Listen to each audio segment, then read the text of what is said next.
Hello guys, welcome to HPPS School. Today we see chapter 9 शासक और इतिवृत्त of 12th class history. Watch the video from start to end. If you like the video, then please like and share. आइए हम chapter 9 शासक और इतिवृत्त का solution कर लेते हैं। ठीक है, इसमें हम पहले क्वेश्चन आंसर डिस्कस कर लेते हैं। फर्स्ट क्वेश्चन दिया गया है, मुगल दरबार में पांडुलिपि तैयार करने की प्रक्रिया का वर्णन कीजिए। ठीक है, मुगल दरबार में पांडुलिपि तैयार करने की प्रक्रिया का वर्णन कीजिए। तो हम इसका आंसर देख लेते हैं। पांडुलिपि तैयार करने की एक लंबी प्रक्रिया होती है। ठीक है, इसकी एक लंबी प्रोसेस होती है। इस प्रक्रिया में कई लोग शामिल होते हैं। ठीक है, इस प्रोसेस में कई लोग शामिल होते हैं जो अलग अलग कामों में दक्ष होते हैं। सबसे पहले पांडुलिपि का पन्ना तैयार किया जाता था। ठीक है, जो कागज बनाने वालों का काम था। तैयार किए गए पन्ने पर अत्यंत सुंदर अक्षर में पाठ की नकल तैयार की जाती थी। उस समय सुलेखन अर्थात हाथ में लिखने की कला अत्यंत महत्वपूर्ण मानी जाती थी। ठीक है, इसका प्रयोग भिन्न भिन्न शैलियों में होता था। सरकंडे के टुकड़ों को स्याही में डुबोकर लिखा जाता था। सरकंडे के टुकड़ों को स्याही में डुबोकर लिखा जाता था। इसके बाद कोप्तगार पृष्ठों को चमकाने का काम करते थे। चित्रकार पाठ के दृश्यों को चित्रित करते थे। अंत में जिल्द साज प्रत्येक पन्ने को इकट्ठा करके उसे अलंकृत आवरण देता था। तैयार पांडुलिपि को एक बहुमूल्य वस्तु, बौद्धिक संपदा और सौंदर्य के कार्य के रूप में देखा जाता था। ठीक है, नेक्स्ट क्वेश्चन देखते हैं। क्वेश्चन नंबर 2, मुगल दरबार से जुड़े दैनिक कर्म और विशेष उत्सवों के दिनों ने किस तरह से बादशाह की सत्ता के भाव को प्रतिपादित किया होगा। ठीक है, मुगल दरबार से जुड़े दैनिक कर्म और विशेष उत्सवों के दिनों ने किस तरह से बादशाह की सत्ता के भाव को प्रतिपादित किया होगा। आइए हम इसका आंसर देख लेते हैं। दरबार में किसी की हैसियत इस बात से निर्धारित होती थी।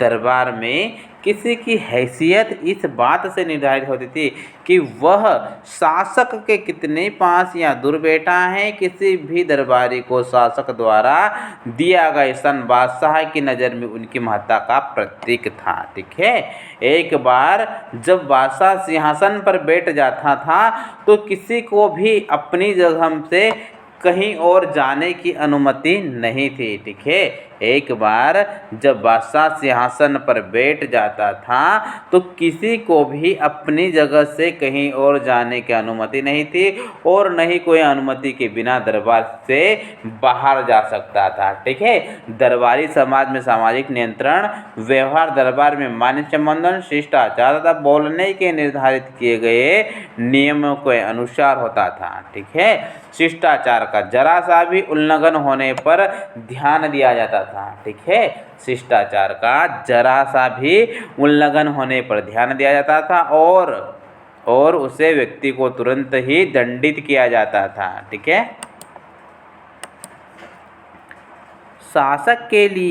शासक को किए गए अभिवादन के तरीके से पदानुक्रम में उस व्यक्ति की हैसियत का पता चलता है जिस व्यक्ति के सामने ज़्यादा झुककर अभिवादन किया जाता था। ठीक है, जैसे जिस व्यक्ति के सामने ज़्यादा झुककर अभिवादन किया जाता था उस व्यक्ति की हैसियत ज़्यादा ऊंची मानी जाती थी। ठीक है, उस व्यक्ति की हैसियत ज़्यादा ऊंची मानी जाती थी। आत्म निवेदन का उच्चतम रूप सिजदा या दंडवत लेटना था। ठीक है, शाहजहां के शासनकाल में इन तरीकों के स्थान पर 4 तस्लीम और जमीनबोसी, जमीन चूमना के तरीके अपनाए गए।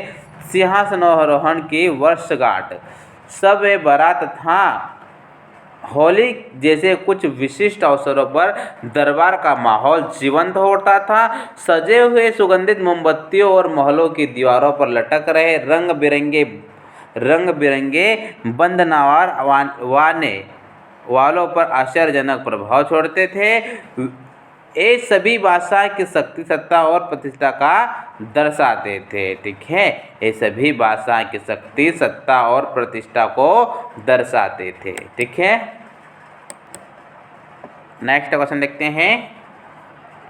मुगल साम्राज्य में शाही परिवार की स्त्रियों द्वारा निभाई गई भूमिका का मूल्यांकन कीजिए। मुगल साम्राज्य में शाही परिवार की स्त्रियों द्वारा निभाई गई भूमिका का मूल्यांकन कीजिए।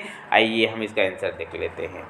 मुगल शाही परिवार में बादशाह की पत्नियों और उपपत्नियों, ठीक है, मुगल शाही परिवार में बादशाह की पत्नियों और उपपत्नियों, उसके नज़दीकी एवं दूर के रिश्तेदारों जैसे माता पिता, सौतेली व उपमाताएं, बहन, पुत्री, बहू, चाची, मौसी, बच्चे आदि के साथ साथ महिला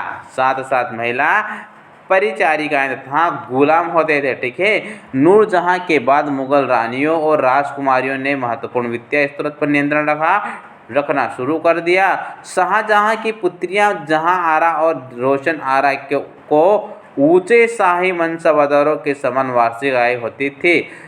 इसके अतिरिक्त जहां आरा को सूरत के बंदरगाह नगर, जो कि विदेशी व्यापार का एक लाभप्रद केंद्र था, ठीक है, जो कि विदेशी व्यापारों का एक लाभप्रद केंद्र था, से राजस्व प्राप्त होता था। संसाधनों पर नियंत्रण ने मुगल परिवार की महत्वपूर्ण स्त्रियों को इमारतों व बागों के निर्माण का अधिकार दे दिया। ठीक है, जहां आरा ने शाहजहां की नई राजधानी शाहजहानाबाद, दिल्ली की कई वास्तुकलात्मक परियोजना में हिस्सा लिया। इनमें से आंगन व बाग के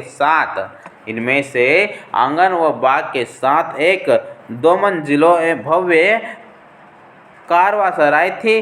शाहजहानाबाद के हृदय स्थल चांदनी चौक की रूपरेखा जहां आरा द्वारा बनाई गई थी। गुलबदन बेगम द्वारा लिखी गई एक रोचक पुस्तक हुमायूंनामा से हमें मुगलों की घरेलू दुनिया की एक झलक मिलती है। गुलबदन बेगम बाबर की पुत्री, हुमायूं की बहन तथा अकबर की चाची थी। ठीक है, गुलबदन बेगम बाबर की पुत्री, हुमायूं की बहन तथा अकबर की चाची थी। गुलबदन स्वयं तुर्की तथा फारसी की धारा में लिख सकती थी। ठीक है, जब अकबर ने अबुल फजल को अपने शासन का इतिहास लिखने के लिए नियुक्त किया तो, ठीक है, जब अकबर ने अबुल फजल को अपने शासन का इतिहास लिखने के लिए नियुक्त किया तो उसने अपनी चाची से बाबर और हुमायूं के समय के अपने पहले संस्मरणों को लिपिबद्ध करने के बाद का आग्रह किया ताकि अबुल फजल उनका लाभ उठाकर अपनी कृति को पूरा कर सके। गुलबदन ने जो लिखा वह मुगल बादशाहों की प्रशस्ति नहीं थी, ठीक है, बल्कि उसने राजाओं और राजकुमारों के बीच चलने वाले संघर्षों और तनावों के साथ ही इनमें से कुछ संघर्षों को उलझाने में परिवार का उम्रदराज स्त्रियों की महत्वपूर्ण भूमिका के बारे में विस्तार से लिखा है। ठीक है,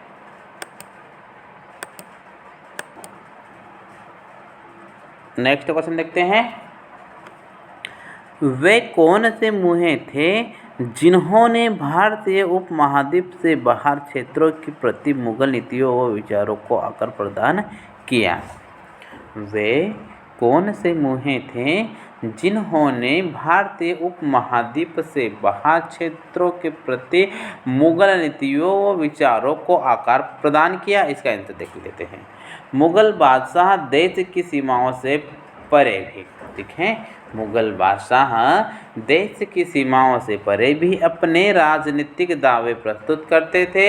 अपने साम्राज्य की सीमाओं को सुरक्षा पड़ोसी देश में यथासंभव मैत्रीपूर्ण संबंधों की स्थापना, आर्थिक और धार्मिक हितों की रक्षा जैसे महत्वपूर्ण मुद्दों का भारतीय महाद्वीप से बाहर क्षेत्रों के प्रति, ठीक है, भारतीय महाद्वीप से बाहर क्षेत्रों के प्रति मुगल नीतियों एवं विचारों को आकार प्रदान करने में महत्वपूर्ण स्थान था। मुगल सम्राटों, ठीक है, मुगल सम्राटों ने इन्हीं मुद्दों को ध्यान में रखते हुए उपमहाद्वीपों से बाहर के क्षेत्रों के प्रति अपनी नीतियों का निर्धारण किया। मुगल तथा कंगार, ठीक है। फर्स्ट नंबर पर हमें दिया गया है मध्यकाल में अफगानिस्तान को ईरान और मध्य एशिया के क्षेत्रों से अलग करने वाले हिंदूकुश, ठीक है, मध्यकाल में अफगानिस्तान को ईरान और मध्य एशिया के क्षेत्रों से अलग करने वाले हिंदूकुश पर्वतों द्वारा निर्मित सीमा का विशेष महत्व था, ठीक है, निर्मित सीमा का विशेष महत्व था। मुगल शासकों के ईरान एवं तुरान के पड़ोसी देशों के साथ राजनीतिक एवं राजनयिक संबंध में इस सीमा के नियंत्रण पर निर्भर करते थे, ठीक है। उल्लेखनीय है कि भारतीय उपमहाद्वीप में आने का इच्छुक कोई भी विजेता हिंदकुश पर्वत पर को पार किए बिना उत्तर भारत तक पहुंचने में सफल नहीं हो सकता था। अतः मुगल शासक उत्तरी पश्चिमी सीमांत में सामरिक महत्व की चौकियां विशेष रूप से काबुल और कंधार पर अपना कुशल नियंत्रण स्थापित करने के लिए सदैव प्रयत्नशील रहे हैं, ठीक है। नेक्स्ट पॉइंट देखते हैं, मुगल के लिए काबुल की सुरक्षा के लिए कंधार पर अधिकार करना नितांत आवश्यक था, ठीक है। मुगलों के लिए काबुल की सुरक्षा के लिए कंधार पर अधिकार करना नितांत आवश्यक था, क्योंकि कंधार के आसपास का प्रदेश, ठीक है, क्योंकि कंधार के आसपास का प्रदेश खुला होने के कारण कंधार की ओर से काबुल पर भी आक्रमण हो सकता था। अतः मुगल सम्राट कंधार, जो मुगल साम्राज्य की सुरक्षा की प्रथम पंक्ति का निर्माण करता था, पर अधिकार बनाए रखने के लिए सदैव प्रयत्नशील रहे हैं, ठीक है, अधिकार बनाए रखने के लिए सदैव प्रयत्नशील रहे हैं, ठीक है। नेक्स्ट क्वेश्चन देखते हैं, मुगल अभिजात वर्ग के विशिष्ट अभिलक्षण क्या थे? बादशाह के साथ उनके संबंध किस तरह बने? ठीक है, मुगल अभिजात वर्ग के विशिष्ट अभिलक्षण क्या थे? बादशाह के साथ उनके संबंध किस तरह बने? आइए हम इसका आंसर देख लेते हैं। मुगल राज्य का महत्वपूर्ण स्तंभ अधिकारियों का दल था, जिसे इतिहासकारों ने सामूहिक रूप से अभिजात वर्ग की संज्ञा से अभिहित किया है। ठीक है, अभिजात वर्ग में 3 भर्ती विभिन्न नुजातीय तथा धार्मिक समूह से होती थी। ठीक है, अभिजात वर्ग में भर्ती विभिन्न नुजातीय तथा धार्मिक समूह से होती थे। इससे वह सुनिश्चित हो जाता था कि कोई भी दल इतना बड़ा न हो कि वह राज्य की सत्ता को चुनौती दे सके। ठीक है, कोई भी दल इतना बड़ा न हो कि वह राज्य की सत्ता को चुनौती दे सके। मुगलों के अधिकारी वर्ग को गुलदस्ते के रूप में वर्णित किया जाता था, जो वफादारी से बादशाह के साथ जुड़े हुए थे। साम्राज्य के आरंभिक चरण से ही तुरानी और ईरानी अभिजात अकबर की शाही सेवा में उपस्थित थे। इनमें से कुछ हुमायूं के साथ भारत चले गए थे और कुछ अन्य बाद में मुगल दरबार में आए थे। ठीक है, 1560 से आगे भारतीय मूल के दो शासकीय समूह राजपूतों और भारतीय मुसलमानों ने शाही सेवा में प्रवेश किया। ठीक है, 1560 से आगे भारतीय मूल के 2 शासकीय समूह राजपूतों और भारतीय मुसलमानों ने शाही सेवा में प्रवेश किया। इनमें नियुक्त होने वाला प्रथम व्यक्ति एक राजपूत मुखिया अंबर का राजा भरमल कछवा था, जिसकी पुत्री ने अकबर का विवाह किया। ठीक है, जिसकी पुत्री से अकबर का विवाह हुआ था। शिक्षा और लेखा शास्त्र की ओर झुकाव वाले केंद्र जातियों के सदस्यों को भी पदोन्नति किया जाता था। ठीक है, इसका एक प्रसिद्ध उदाहरण अकबर के वित्त मंत्री, ठीक है, अकबर के वित्त मंत्री टोडरमल का ही खत्रिज जाति का था। ठीक है। जहांगीर के शासन में ईरानियों को उच्च पद प्राप्त हुए। जहांगीर की राजनीतिक रूप से प्रभावशाली रानी नूरजहां 1645 ईरानी थी। औरंगजेब ने राजपूतों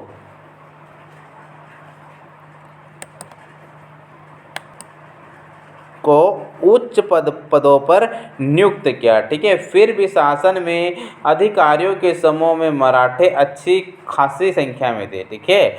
अभिजात वर्ग के सदस्यों के लिए शाही सेवा शक्ति धन तथा उच्चतम प्रतिष्ठा प्राप्त करने का एक जरिया था। ठीक है। सेवा में आने का इच्छुक व्यक्ति एक अभिजात के जरिए याचिका देता था, जो बादशाह के सामने तजवीज़ प्रस्तुत किया जाता था। अगर याचिकाकर्ता को सुयोग्य बना जाता था तो उसे मनसब प्रदान किया जाता था। ठीक है। उसे मनसब प्रदान किया जाता था और मीर बख्शी उच्चतम वेतनदाता खुले दरबार में बादशाह के दाएं ओर खड़ा होता था तथा नियुक्त और पदोन्नति के सभी उम्मीदवारों को प्रस्तुत करता था, जबकि उसका कार्यालय उसकी मुहर व हस्ताक्षर के साथ साथ बादशाह की मुहर व हस्ताक्षर वाले आदेश तैयार करता था। ठीक है।